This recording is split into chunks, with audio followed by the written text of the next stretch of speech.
Alhamdulillah wa salatu wa salam ala nabiyyina Muhammad wa ala alihi wa sahbihi wa sallam.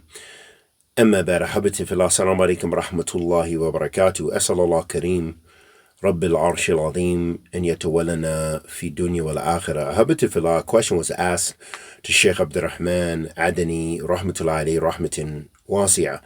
هل هناك أذكار تقال عند الفطر? Is there any particular supplications we should make when we are breaking our fast? And so the Shaykh, he answered, he said, روي حديث أنه يقول ذهب الظمأ وابتليت العروق وثبت الأجر إن شاء الله. So he said, it's mentioned in a hadith of the Prophet sallallahu alaihi wasallam that he said the dua that we just said, ذهب الظمأ وابتليت العروق. And he said, لكنه لم يصح. He said that this hadith is not authentic though. سنده ضعيف, meaning the chain of narrators, it's weak. There's weakness.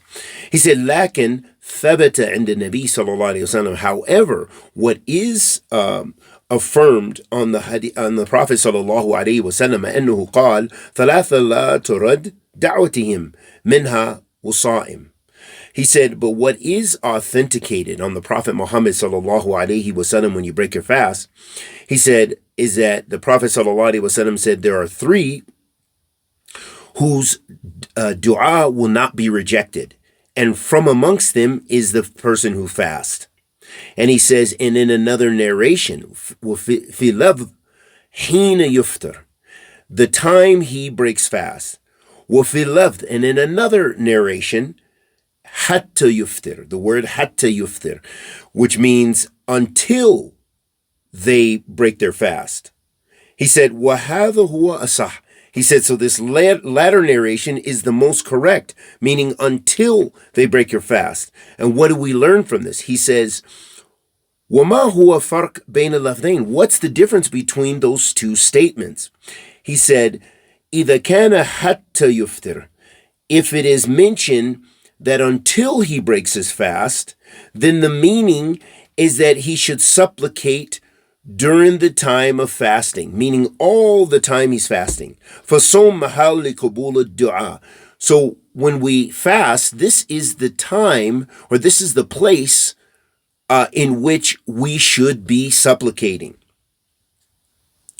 And he says, لِقَبُولِ الدُّعَاء مِنْ أَوَّلِ الصَّوْمِ إِلَى آخِرِهِ. This is from the beginning of fasting through to the end of, breaking your fast. Meaning that the whole day you're fasting is a time to have your du'as accepted. And that's one of the alfadh, or one of the narrations of the Prophet sallallahu alaihi wasallam is mentioned in this way.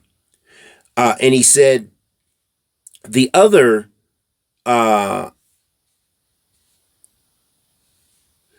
he said, وَإِذَا كَانَ حِينَ يُفْطِرُ. So if we accept the narration where the Prophet ﷺ said, until, or during the time of his breaking fast, this means that time is very restricted for having your dua accepted. لكن الرواية صحيحة. He said, however, the first narration is authentic. حتى يفطر, until he breaks his fast. So then this is good, glad tidings for those who fast, that their supplications are accepted, by Allah subhanahu wa ta'ala the whole time they are fasting. And we ask Allah subhanahu wa ta'ala the Almighty to accept our fasting, to accept our du'as. Wa sallallahu wa sallam ala nabiyyina Muhammad wa ala alihi wa sahbihi wa sallam.